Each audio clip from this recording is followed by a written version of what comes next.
Tá. Ixi, meu. Ah, tá. Foi. Você quer? Eu tô conectado remotamente na máquina da Petrobras. Vai mostrar. No primeiro dia eu comentei que tem essa versão remota do Geoslice que ela roda direto no cluster, né? Então, nessa minha máquina remota lá na Petrobras, eu não tenho o GeoSlicer instalado. Então, para ser mais rápido, eu baixei o instalador do lado do remote, que ele é bem levinho. E daí eu vou conectar direto lá no,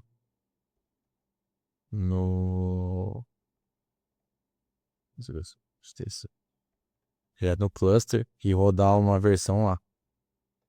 Aí ele pergunta quanto tem aqui, quantas horas que eu aceito que a máquina fique parada, porque qualquer ideia é que se ela ficar parada há muito tempo, ele ele vai fechar ela automaticamente. Mata o processo, né? É, isso, porque senão o pessoal da TIC reclama e tal, que ficou muito tempo parado, né? Então, esse aqui é para fazer esse controle. E também para você, caso esteja rodando alguma coisa lá, que o idle aqui significa que eu não estou conectado nela, não quer dizer que não tem nada rodando. Então, rodei um processo longo lá, vai levar, uma simulação vai levar 3 dias.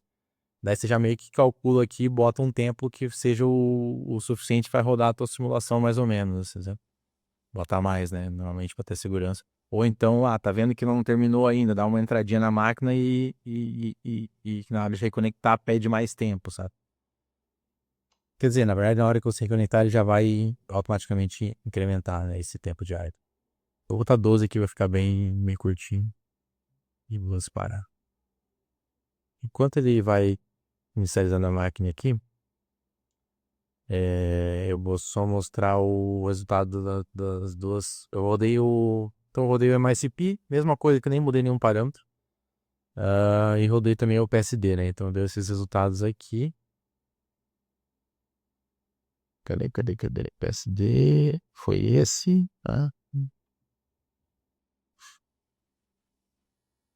Então, gera esses esquemas aqui.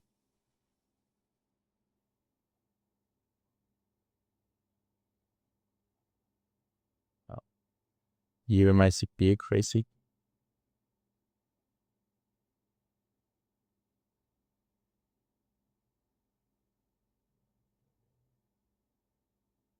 Uma curiosidade mais de metodologia mesmo. O PSD, você usa alguma outra técnica diferente do MSP? Porque teoricamente o MSP dá PSD também. Cara, eu não estou muito por dentro da implementação desses métodos. Para mim, eles eram assim, coisas semelhantes, mas que eles dão, mas são técnicas diferentes, mas chegam em resultados semelhantes, assim, né? É porque assim, o MICP, o output dele é uma curva de pressão versus saturação. E você tendo o ângulo de contato e a tensão interfacial entre mercúrio e vapor de mercúrio, você consegue converter isso para PSD.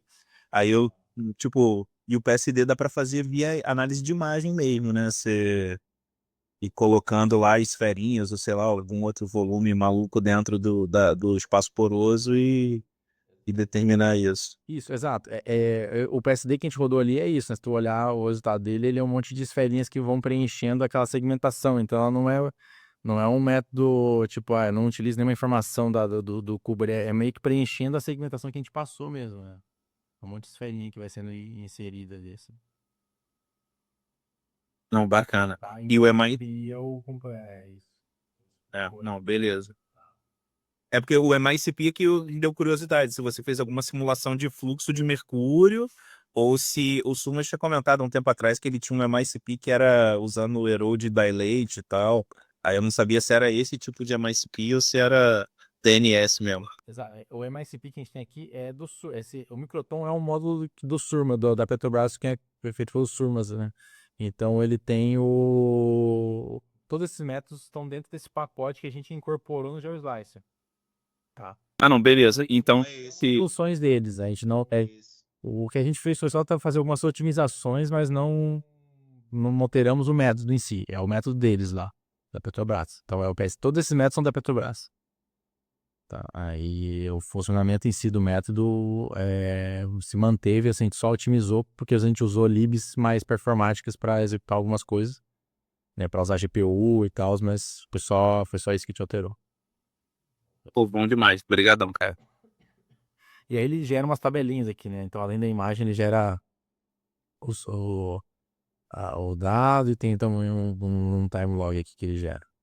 Ambos os dados. Todos eles geram essas tabelinhas aqui com essas informações de raio aqui, do log, da... Esqueci o que é o SW, saturação de água, né? Tá. Aí, então é isso aqui, né? Desses métodos geram isso, desse resultado. Putz, tava pensando aqui na real, a gente vai ter que ver tudo. Deixa eu ver se ele carregou outro.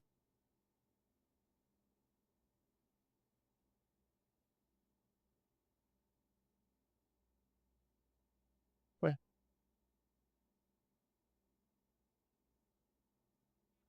Vamos abrir o teu jogo de License Remote, né?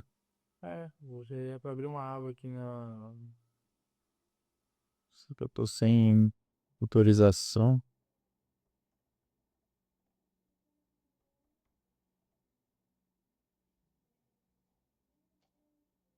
Eu acho que tem algum. Tá, tem que ter a ver com. Ah, não, deu um erro nisso.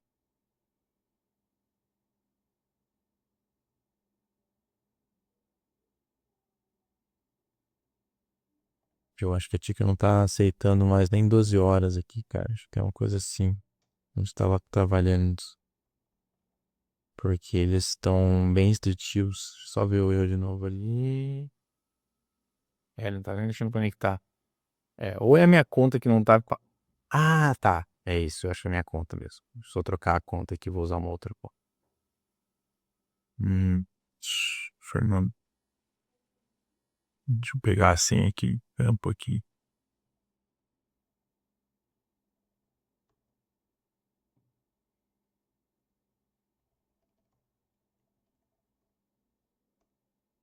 Tá, pode ser que eu vou ter que pegar a senha de um outro usuário, porque o meu tá sem acesso ao cluster.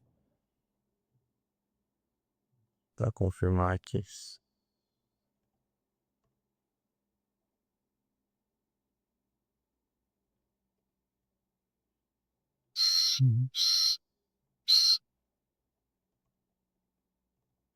Acho que você usa pra confirmar. Ó. Se o teu lugar aqui no atende. O meu não tá logado. Então eu não vou conseguir. Bom, vamos pular essa etapa aqui. O que eu posso fazer depois? Eu gravo um videozinho fazendo esse fluxo do Cabs Heavy pra vocês. E aí aí eu publico lá e vocês conseguem ver o uso certinho dele, como é que faz. Porque tem realmente um passo meio chato, tem que rodar o carro. Tem que fazer todo o fluxo que a gente fez aqui. Aí ir lá, jogar pro Cabs Heavy, pegar a tabela, fazer as equações e depois usar elas no Permeability. Daí eu acho que vai ser mais interessante. Eu faço o vídeo, fica mais tranquilo que a gente ficar esperando agora. Até porque eu ia ter que fazer todo o fluxo aqui de novo na máquina. Deixa pra lá. Vamos então ver o Big Image. E daí a gente pode só partir para, se vocês quiserem fazer alguma questão, levantar algum outro ponto, a gente pode trabalhar isso. Então, desse fluxo aqui, dessa imagem, desses dados, a gente já finalizou tudo. Tem alguma dúvida, algum ponto que vocês queiram voltar e ver? Senão a gente vai direto pro Big Image aqui e já vai finalizando. É só uma dúvida, para eu rodar esse fluxo do cabo-chave, o mapa de permeabilidade, eu preciso do cluster para isso? Não tem a possibilidade de eu fazer isso em uma máquina? Não, esse Cabs Heavy aqui, esses métodos que a gente tem ali no microtom, essa parte que é de simulação, como ela tem uma questão de patente e tudo mais que, que quem implementou fez lá na Petrobras, a gente não consegue rodar lá fora. Então, só se tu tiver dentro. O que acontece é que os métodos estão dentro de containers que rodam dentro do cluster lá. E aí a gente não tirou eles de lá, né? Eles rodam ali. E aí a gente só chama o método, passa os dados, executa e traz de volta. É isso que a gente faz nesse processo do remoto ali. A gente nem sabe qual que é o método de fato. Eu sei que roda o OpenPhone e tal, roda esses awaitings, mas não é uma coisa que a gente tem acesso e que a gente trouxe pro lado de fora. Eu sei que o Schumas está buscando conseguir liberar isso para poder botar completo dentro do GeoSlice. O que a gente tem é que no Pore Network, através dos métodos Pore Network, que é uma outra metodologia, eles rodam o Cabs Heavy e rodam o Carrel também. Então aqui eu acho que amanhã vocês vão ter essas respostas aí que eu acho que é interessante também de ver, porque são inclusive os métodos mais recentes ali do GeoSlicer, né? A pesquisa mais atual ali.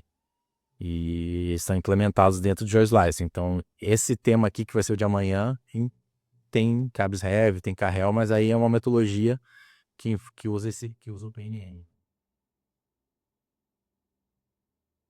Entendi. E aí, no caso, essa parte aí que está patenteada é só para aquele Cabs Heavy ou é para vários outros módulos ali do Microton? Não, é só para esses últimos, assim, ó, do Cabs até o Carrel aqui. Absolute Parameter, Cabs Heavy, o Darcy Phone e o Relative Parameter. São só esses 4 últimos. O restante dá para rodar local. Tanto que se tu for navegando por eles aqui, ó, todos eles têm a opção de local setado, tá vendo? Essa opção que você troca para rodar remoto ou local. Quando chega ali no absoluto, aí ele nem tem como clicar mais no local. Aí fica só remoto. Então vocês nem conseguem utilizar de fato, a não ser que vocês estejam na rede da Petrobras, né? Pra poder, e tem acesso ao cluster. Tem que ter acesso ao cluster. Eu não tenho, então eu nem consegui abrir ele para mandar. A gente recebeu umas contas novas agora e essa minha conta não ganhou autorização ainda para abri-la. Mas é isso. Então Pore Network vocês vão ver amanhã. De outros métodos que tem, só para dar uma passadinha rápida no Channel Big Image. O NetCDF é importação de NetCDF, você pode escolher o NetCDF importar. Na hora, digamos que você importou um NetCDF, você pode importar tanto pelo MicroCT quanto por aqui, né? Depois que quando você importa um NetCDF, a diferença é que aqui ele vai importar todo mundo. Tudo que tiver no NetCDF ele vai importar. Lá no MicroCT ele pega a primeiro volume grande, o primeiro volume que ele encontrar. Porque a ideia do MicroCT import é importar um volume só. Aqui você importa todo o projeto dentro do NetCDF. O NetCDF ele é tipo um zip, não é um zip, mas é um formato que guarda essas estruturas matriciais e dados e metadados relacionados às estruturas matriciais. Aí eu fiquei curioso sobre isso, fui ver, tem biblioteca para tudo. Python, Java, C++, Não, é do NetCDF. é bem legal. E é legal porque o que acontece? Vou mostrar o Big Image ali, ele tem uma relação bem próxima disso, porque ele usa o HDF5 por baixo, que é um formato também que dá esse suporte matemático ao NetCDF, né? Para você poder acessar os dados sem precisar carregar ele inteiro na memória. Então isso é bem interessante quando você tem um volume muito grande, porque aí você consegue olhar partes desse dado sem precisar carregar ele inteiro na memória. Aí você não estoura a tua memória RAM, não trava teu PC, e consegue lá. Inclusive tem uns que crashariam o GeoSlice, alguns tipos de dados. Então você trabalha com ele de forma parcial, mas pelo menos você consegue ver o dado. E por quê? Porque tem essa noção de blocos internos. Então quando tu salva um SDF, você diz, eu quero que salve em blocos de 64 por 64. Aí quando você for carregar, você vai carregando esses bloquinhos e não precisa carregar o dado inteiro. Então é bem legal, assim, bem robusto. Daí, E o processamento deles? processamento, como tu disse. Quando você carrega um NetCDF, as operações que eu fizer aí ao longo do GeoSlice, elas vão ser otimizadas também? Tá, não. A gente tá assim. Isso é o grau, né? O futuro seria a gente trabalhar 100% em cima dessa plataforma de LF5, de LF5 que a gente consegue usar uma biblioteca chamada Desk que faz esse processo todo que eu disse, né? Só que isso exige que que seja implementado algoritmos já pensando nessa utilização. Então você pega ali, por exemplo, o Watershed que a gente tem, ele já não considera isso, né? Ele espera que esteja tudo na memória. E assim por diante. Tem vários métodos que não vão suportar isso. A gente já implementou alguns fluxos, então você consegue fazer, por exemplo, até um multiple threshold numa imagem gigante, sabe? Aí depois disso ainda tem que desenvolver mais, assim, tem que botar mais métodos nesse fluxo, né? Mas a ideia é cada vez mais incorporar esse tipo de execução no GeoSlice. Mas você já consegue visualizar, aplicar multiple threshold nele e fazer correção de sombra também. Tudo no dado direto no disco, assim, sem precisar carregar ele inteiro na memória.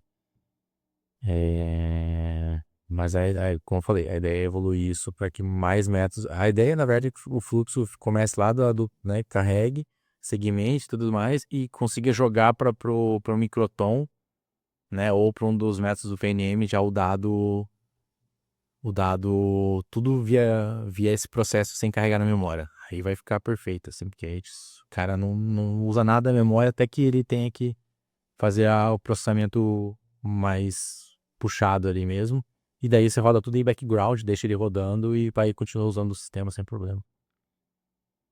Então, beleza. Aí o save. Aí aqui tem duas coisas diferentes aqui no SDF, que é save e export. Exportar, você vai criar um NetCDF novo. Ele vai pegar todos os dados que você selecionar aqui na listinha e vai criar um novo NetCDF. E o save ele vai salvar em cima do NetCDF que foi carregado na cena. Então, digamos que você importou por aqui, na hora que você vai salvar, você salva, ele vai manter todos os dados do teu NetCDF e vai incorporar mais um dado.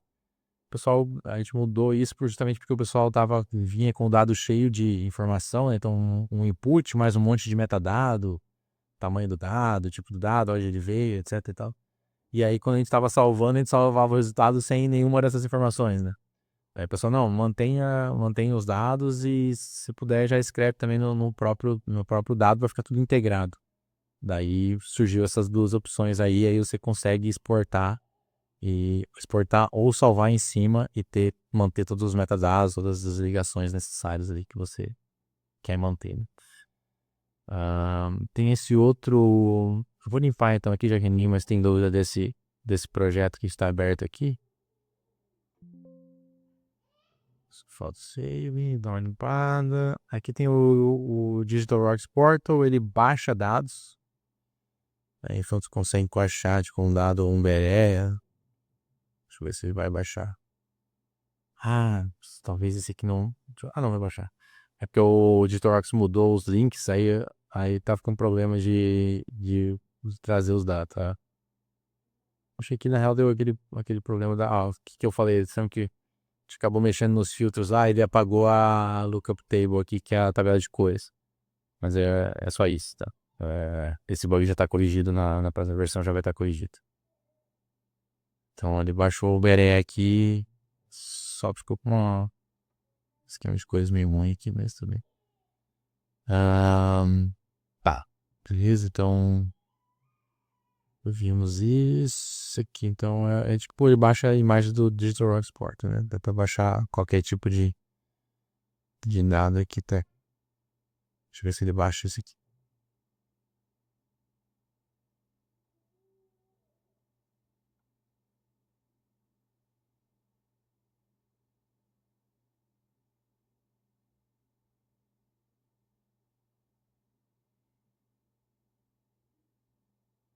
Então vai baixando ele e rolar pro Big Image.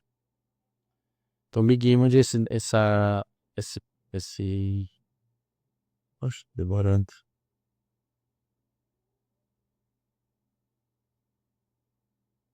Acho que não vai baixar, esse que é o problema do link mesmo que eu comentei. Na versão nova ele já também tá atualizado os links já. Então eu ia mostrar o Big Image, né? Então o Mosquito PNN também eles vão mostrar, eu acho. Então deixa eu limpar o projeto novo.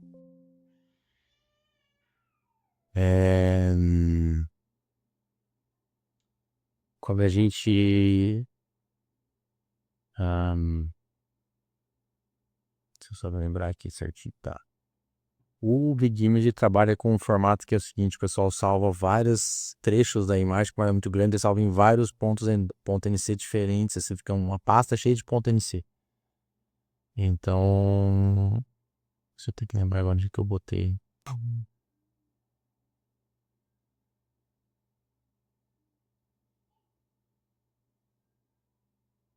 Ah, baixou lá o dado. Nossa, tá meio estranho esse dado.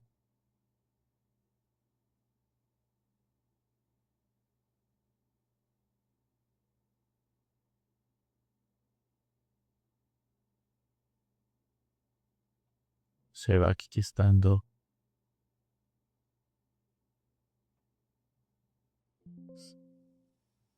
Vou voltar aqui, Big Image, então tem que baixar um objeto grande. Deixa eu achar aqui, include that. Oh.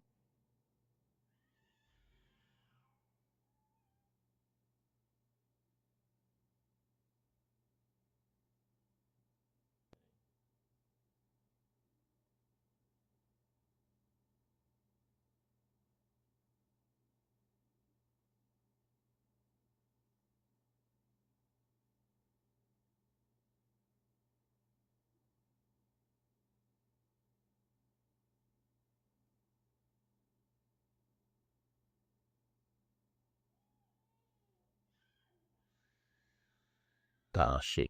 Esse aqui eu não disponibilizei porque ele é muito grande mesmo, então não tá, pô. Tá tentando subir as coisas lá no Teams. Daí eu vou abrir esse de alta resolução aqui. Ele é assim, olha, um monte de ponto NC para cada bloco, tá, né?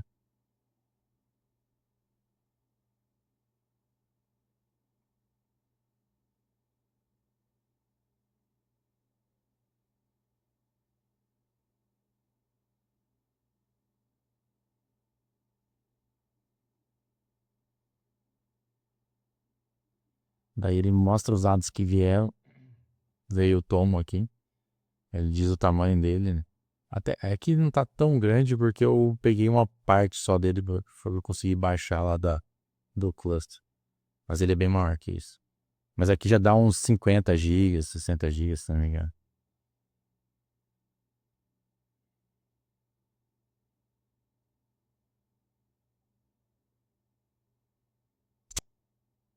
É, que agora por causa desse problema da... Ah, pera aí, galera, eu vou fechar e abrir, porque tá com esse problema das cores. E daí eu não vou conseguir... Pro Big Image eu não consigo setar as cores, que ele não é um volume igual aos outros, né? É um volume que... Ele é um volume meio fantasma, assim. Ele é só um volume virtual que a gente chama. Ele, ele é um link pro volume que tá no disco. Então eu não consigo ficar manipulando igual eu manipulo os outros, né? Eu não tenho tantas ferramentas de manipulação, né?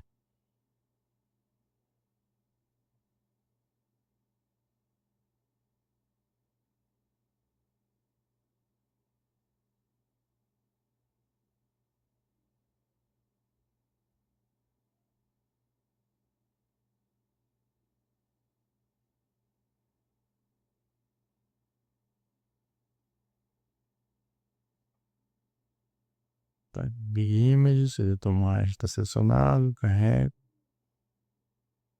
Aqui se carregar lá do dataset, ele está carregando os metadados, está entendendo o dado, né? Então ele faz uma leitura, identifica o que tem nesse dado. Aí ele vai trazer uma listinha dos dados, das informações que estão dentro dessa pasta. O dado que está lá é o tomo. Aí ele passa, né? Você sabe já a dimensão inteira dele, já sabe o tamanho dele, mas ele não carregou em si na memória, né?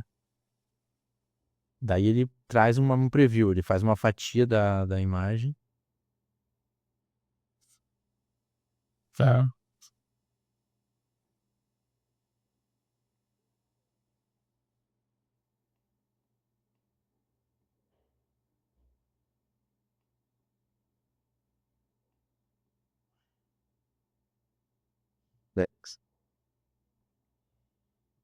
Daí ele faz uma fatia da imagem aqui e tu consegue, então, por exemplo, navegar pelo teu dado.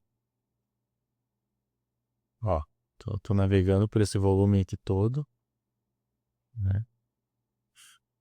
Sim, ele vai puxar só as informações que ele precisa para mostrar essa região ali. Daí eu posso fazer, por exemplo, um crop de uma região que eu ache, por exemplo, interessante e eu queira visualizar. Aí eu posso escolher um lugar aqui para fazer esse crop. Por exemplo, vou tirar uma informação aqui desse.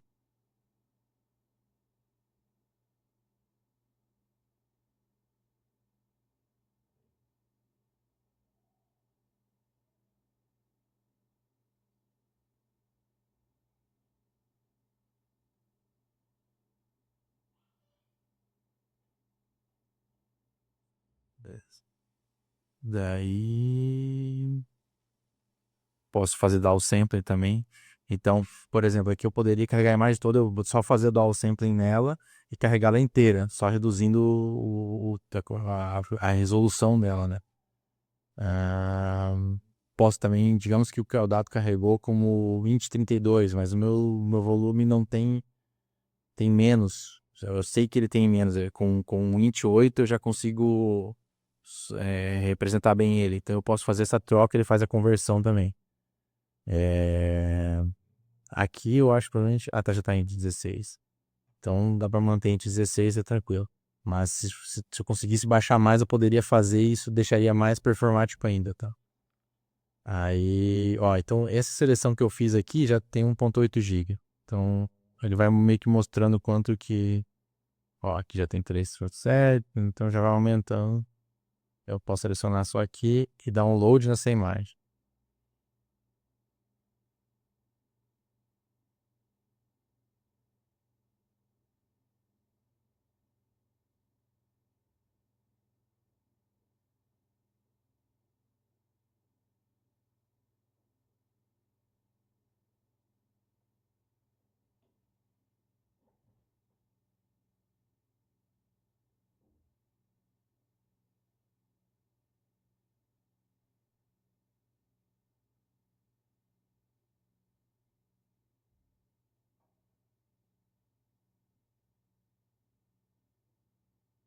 Vai estar carregando.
É, o ponto 6 não é pra demorar tanto.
Bom, galera, enquanto vai rodando aqui, espero que esteja rodando. Talvez possa ser ter dado um bug não, e não vai carregar.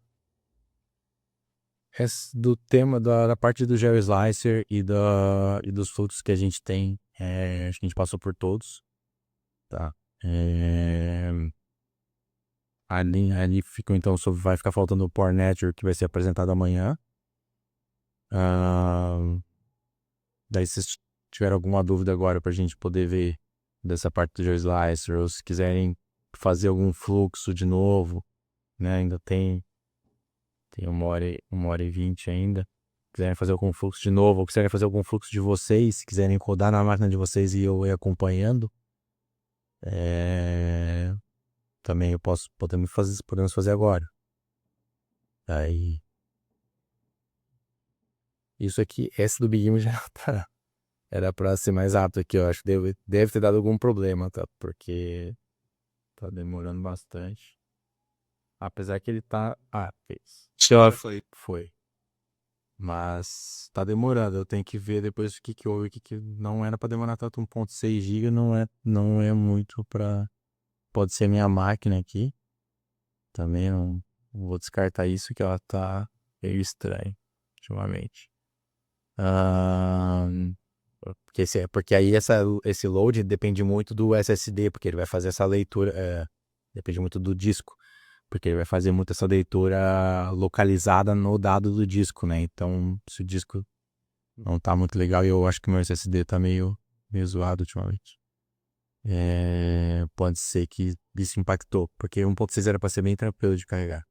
Então, ali ele carregou um dado aqui dentro, tá? E esse dado, ele carregou pra ter carregado esse volume inteiro aqui. Então, se eu renderizar ele inteiro, ele tá lá, ó.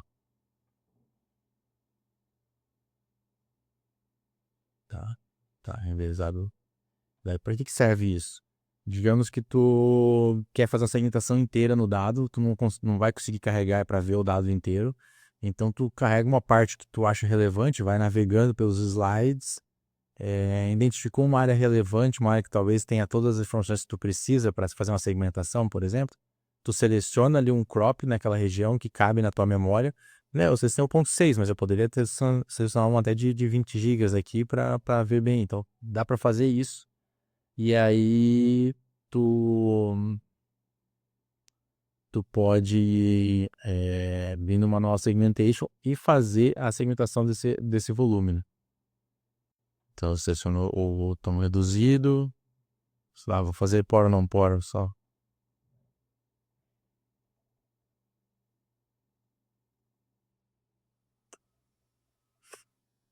Por, você libertar. Daí reparem que quando eu estava rodando na outra versão, não, no outro tipo de dado, ele não tinha esse botão Apply to Full Wall.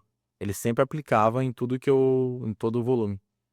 Agora, quando você usa um dado que é derivado de um nodo virtual, até nem falei do nodo virtual, reparem que ele tem um símbolo diferente aqui. Os nossos dados, quando eles têm o dado tradicional é aquele gridzinho cinza para o escalar, o gridzinho com uma cor verde para o label map, e a segmentação é esse símbolo aqui que, se você der zoom nele, ele é 3 cérebros assim com cores diferentes, porque é um resquício do 3D Slicer, que é a base do GeoSlicer, né? E ele é um software médio. Então ele tem em alguns lugares você vai encontrar alguma coisa que tem a ver com coisas médicas, assim, né? E esse é um resquício disso, tá? É um símbolo que tem ali de segmentação, mas tem esse símbolo estranho aqui de 3 cérebros, né? E aí o virtual é esse que tem 4 quadradinhos aqui, um verde, um branco e um cinza. Esse node ele é virtual, você não consegue ver ele de fato, só fica mostrando o grid dele aqui, assim, né? Fica só mostrando o grid, você não vê ele inteiro. Daí... E o tomo é o grid. E aí o reduzido foi o que eu importei. E esse reduzido, ele tem um link pro virtual. Então, quando eu estou usando ele em algum módulo, o módulo identifica, opa, esse reduzido aqui, ele está associado a um virtual. Então, eu vou habilitar o botão de aplicar para o volume inteiro. Então, é isso que ele faz ali na hora que eu tô Tá? E são alguns módulos específicos, são os módulos que estão preparados para trabalhar com esse tipo de imagem, né? Daí, tanto que se eu for aqui no sample, ele não tem. O sample ele vai aplicar só nesse cara aqui, e aí não. Se bem que também não faria sentido aplicar para o volume todo, porque como ele é específico, que você tá vendo ele, né? Vendo o efeito dele, você não vai conseguir ver para o volume inteiro.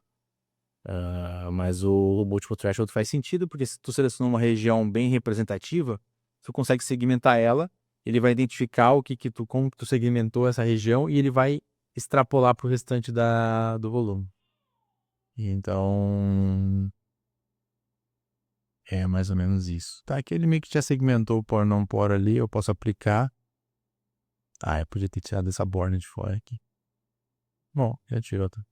Ele deixou ali o resultado, aí eu posso agora aplicar esse resultado no volume inteiro. Então eu tô cimentando aqui, eu vi que ficou legal, gostei e tal, eu aplico pro volume todo. Ele vai perguntar se eu quero aplicar nesse volume e eu digo que eu quero gerar um novo volume, né? Uma segmentação. Daí eu posso...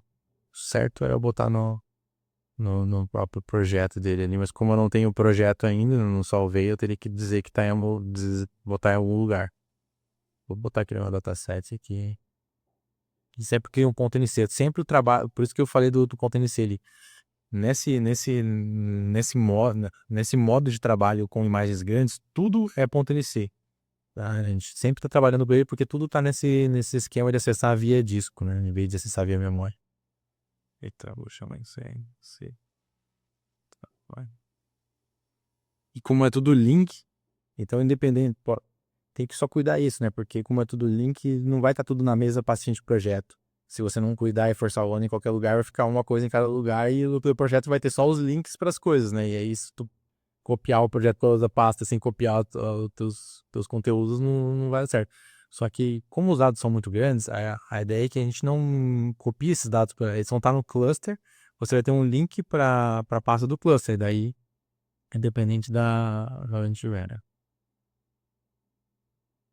Que ninguém vai ficar andando com um dado sei lá, tem uns dados que o pessoal tava comentando que ia ter 1 tera e tal. Daí não é um tipo de dado que fica copiando, né? Para um PC ou para outro. Daí ele vai aplicar aqui, demora um pouco porque vai aplicar no volume todo, né? Daí como é esse processo de carregando parte a parte, aí é demorado mesmo. Então... Eu não vou deixar... tem que estar...